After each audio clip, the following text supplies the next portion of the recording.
and today's video is about using microphones for the purpose of content creation.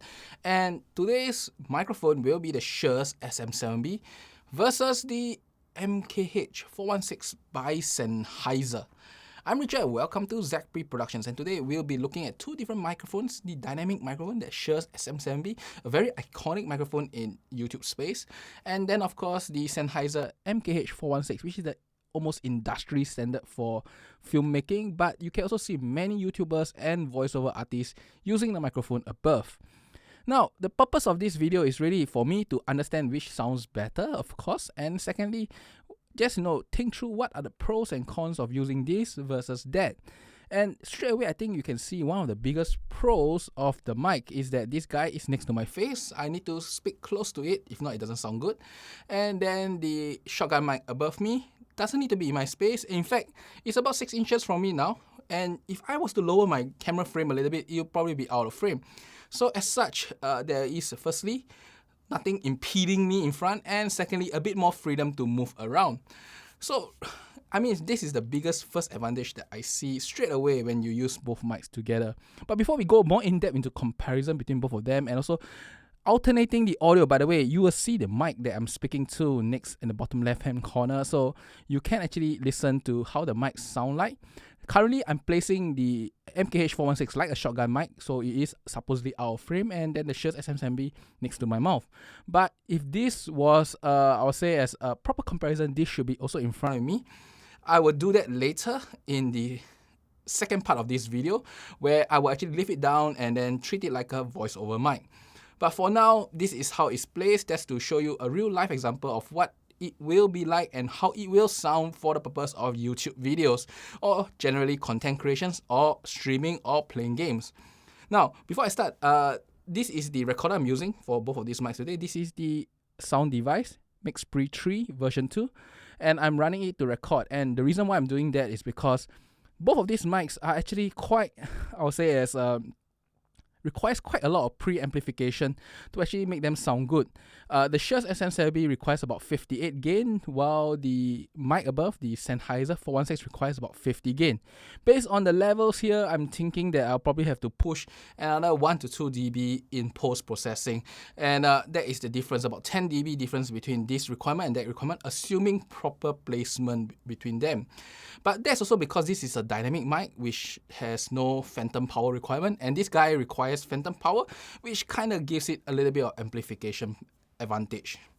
So as I said, I'll be alternating the audio tracks so you guys can take a listen at it.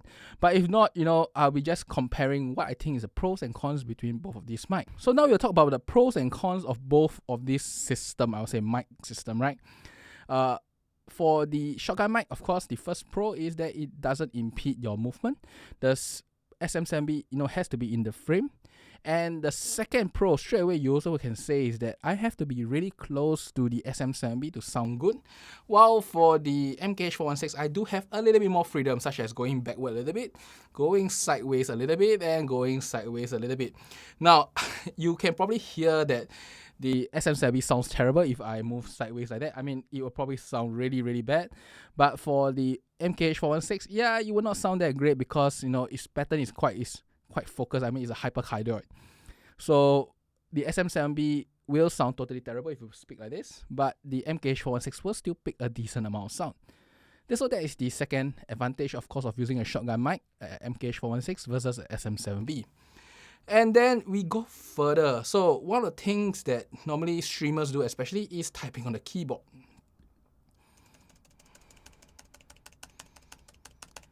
Now, let me replay that using another microphone. In fact, I will alternate the microphone as I type the keys again.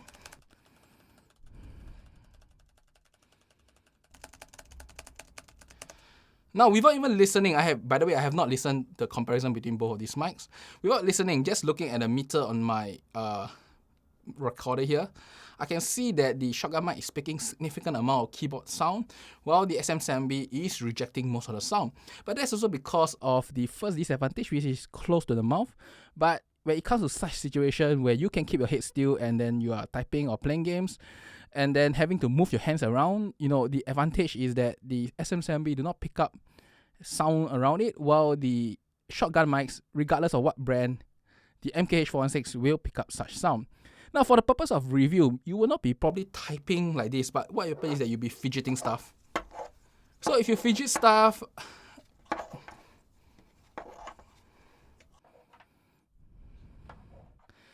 I mean, this is the same as the keyboard issue where the SM7b do not pick up any sound unless those that are near it, while the shotgun mic do pick up the sound such as from the table itself, and you can hear that movement that I just did on the table, which doesn't sound really pleasant. So if you are the type that are going to move things around a lot during your reviews, maybe a close-up mic like this SM7b will be a better choice than a shotgun mic.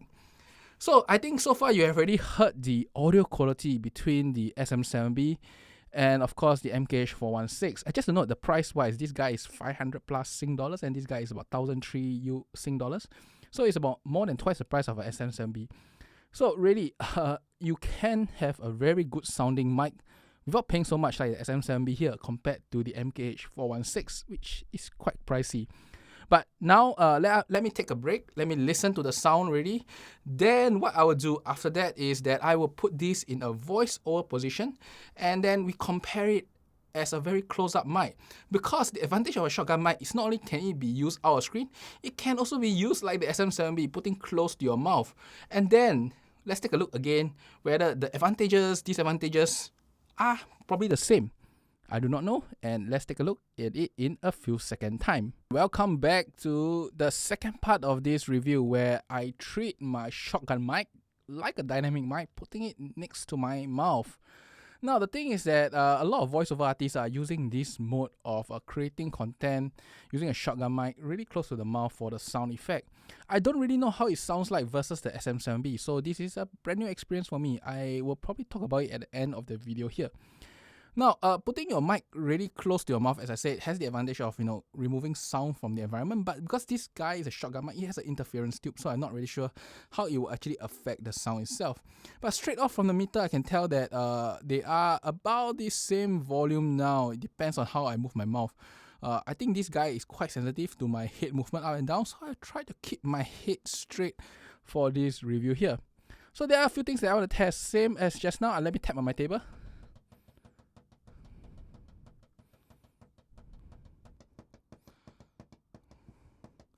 I did notice that at least on my meter here, I did notice that the shotgun mic, the MKH416, is picking a little bit more sound. So I'm not really sure what will be the final result. Maybe when you listen it, you will tell me about it in the comments, or if not, let me review it before I actually post the video up.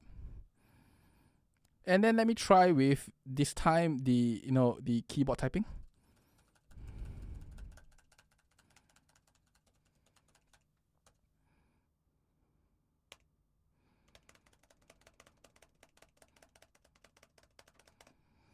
Now, same with just now, the keyboard typing, it sounds like, or should I say, it seems like, the MKH416 is picking up slightly more sound, even though now that I made it, similar configuration.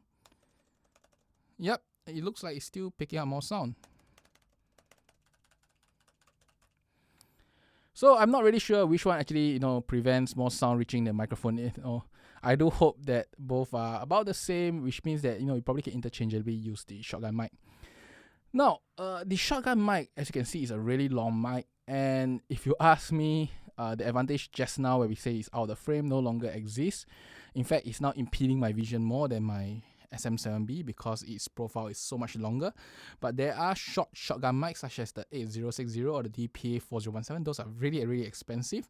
And then there's, of course, mics like how do I put it? Mics like MKH50 or CMC641 or the NT5, which can also be placed in very close proximation like this, but they are way shorter. In fact, they are not true shotgun mics, they are more like boom mics, and they are very short without the interference tubes. So there are a lot of type of mics in this type of situation where usually used for boom, but they can also be placed next to your mouth for sound, really nice sound. So one of the things that just now when I was configuring my MKH416 for such a purpose of putting close to my mouth is that I noticed that the gain of the MKH416 is a lot lower. It is only about 35 gain on my Mix Pre 3 versus 58 gain, when you're using the MKH416. So this difference in gain does translate to a lot lower noise floor. I mean, 23 decibel is a huge amount difference in terms of noise floor. But that being said, based on what I understand, the MKH416 is one of the more sensitive shotgun mics. I mean, it is 2 decibel, it's 2 gain, not 2 decibel.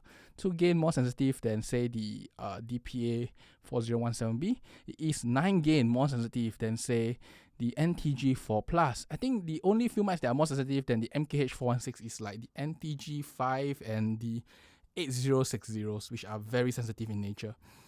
But that being said, either way, this mic allows you to use a whole lot less gain than the SM7b. So, if this sounds better, it may actually be a very good deal to get this rather than to get this if you can afford it and you want the best sound for content creation.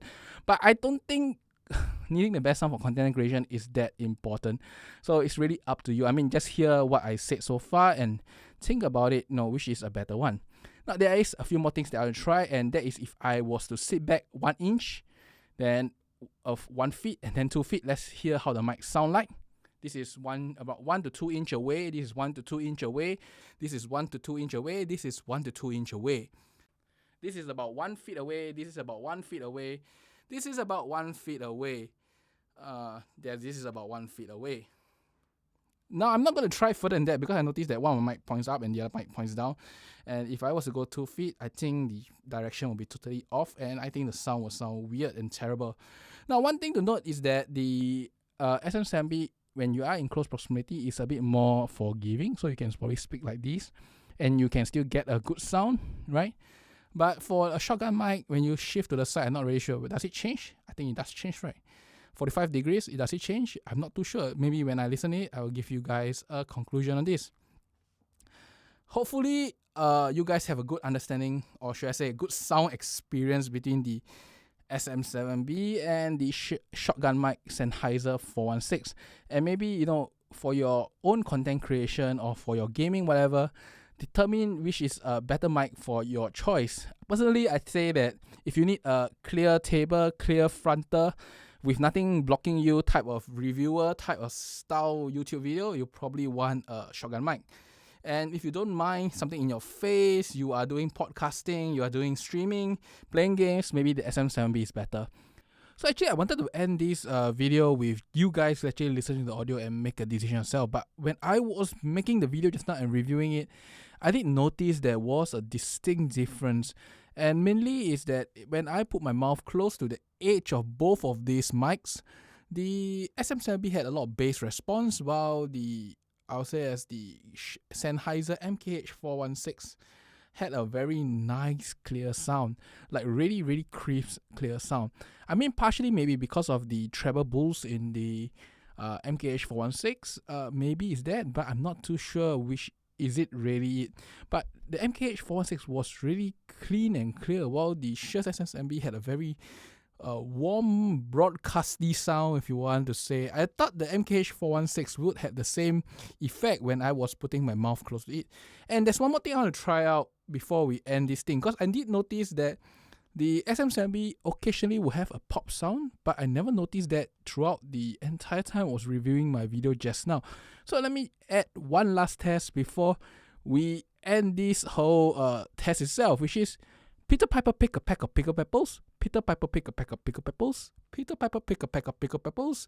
Peter Piper pick a pack of pickled peppers. Now, I'm not really sure which is a better one, and I will leave this last test to you guys to listen, and then come to conclusion yourself, which is a better mic for the purpose of your YouTube. Now, there's one thing I'll say. Even though this guy is super long, there are a lot of shotgun mics that are shorter than this. MKH416, of course, is a very nice sounding mics, but like the 8060, which is very short compared to these and the DPAs and stuff, those mics are very expensive, but there are cheaper alternatives such as the Yeti S Mic 2 and stuff.